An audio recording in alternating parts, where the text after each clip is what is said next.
else? Witnessing. Wow. So this is going to be really interesting. Let's see what happens here. So, you ready? We should pray before we ask this. Anybody else have witnessing? Oh, God bless. God bless. And the church word is evangelism.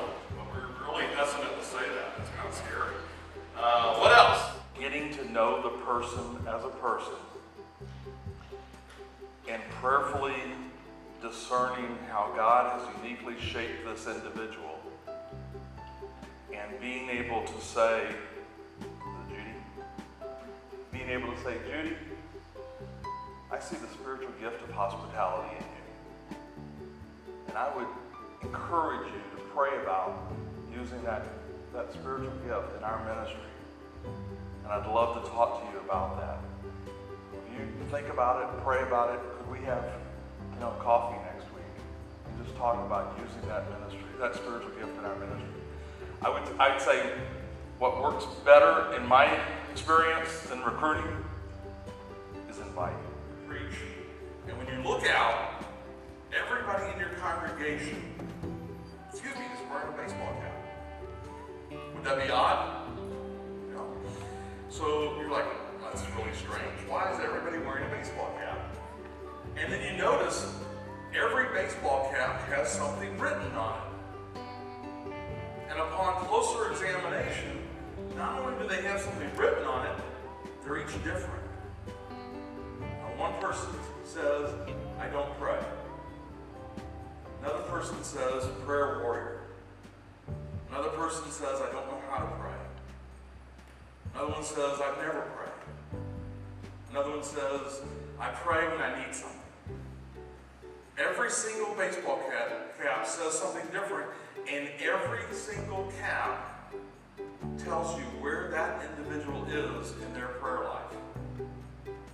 Would that be helpful, pastors? Would you like that information? Would that change anything you're doing in your ministry? If you knew exactly where everybody in your congregation was in their prayer life, okay? While we don't have that information readily available, we do have information in our churches about spiritual disciplines, about indicators, signs of where people in our congregation might be. What kind of information might we have available? Giving, attendance, serving, disciples cannot be mass produced. I love that. We cannot drop people into a program and see disciples emerge at the end of a production line. It takes time. That's a challenge for all of us. It takes time to make disciples. It takes individual, personal attention. One of our challenges, no matter what size ministry we have, one of the things we often think about is when we start connecting programs or curriculum or whatever, we're trying to do this shotgun approach, right? How can we do something that's going to reach the most people and do the most good? And those are good things. But we also have to realize, attached to that somewhere, there's got to be an individual element. So I'm not saying don't do those programs. I'm not saying anything like that. Those are good things, but we have to remember we can't just get people to go through a class and come out fully devoted followers at the end. There's got to be that individual attention.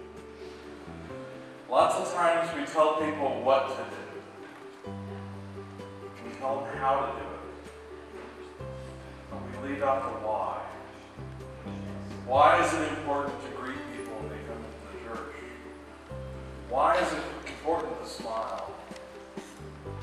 Yours might be the only smile they see today. You represent Christ to this person.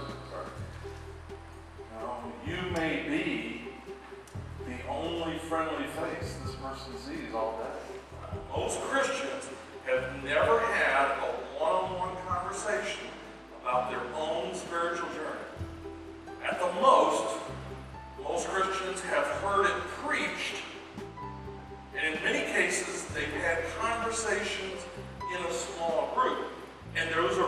good things, but you're missing the element of personal, that individual conversation.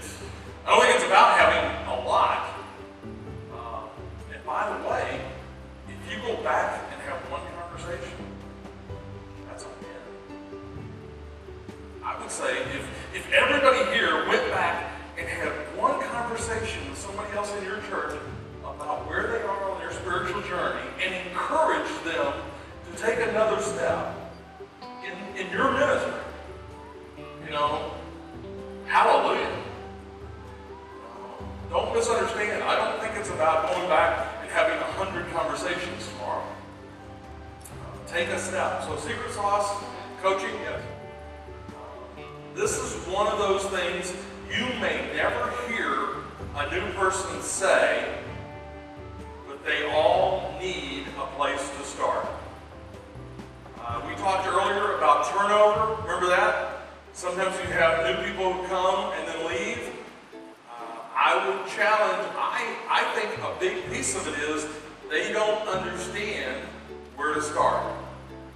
There's so many things going on in the church, they're not sure where to go first. So giving people a place to start is great. Provide a safe and structured way to explore and ask questions.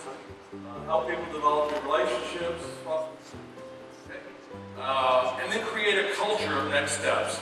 So culture does not happen overnight, but culture is the most powerful thing you could ever have in your ministry. When there's a culture of there always being a next step.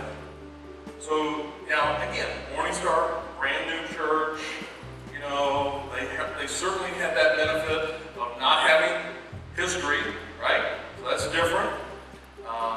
But one of the things that you discover when there's a culture of always having next steps, even if the church does not tell someone there's another step, a lot of times people come and will ask, what's the next step?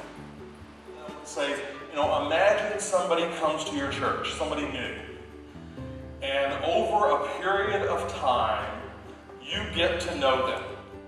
And at some point, you think to yourself, wow, Randy is a fully devoted follower of Jesus Christ. What would cause you to say that?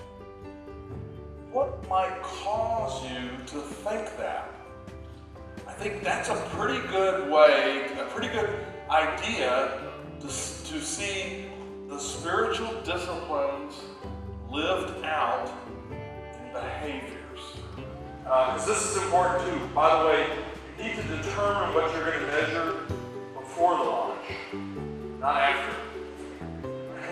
So think about, what do we, if you're saying, okay, 50% of our congregation serves, and we really feel we're excited about this new discipleship process, and we think it's going to increase that percentage to 60. We think a year after our launch, we're going to have 60% of our congregation serving. And we're all excited about it. Then there you go. There's something to measure. Now, a year later, you have 60% serving. Does that prove beyond a shadow of a doubt?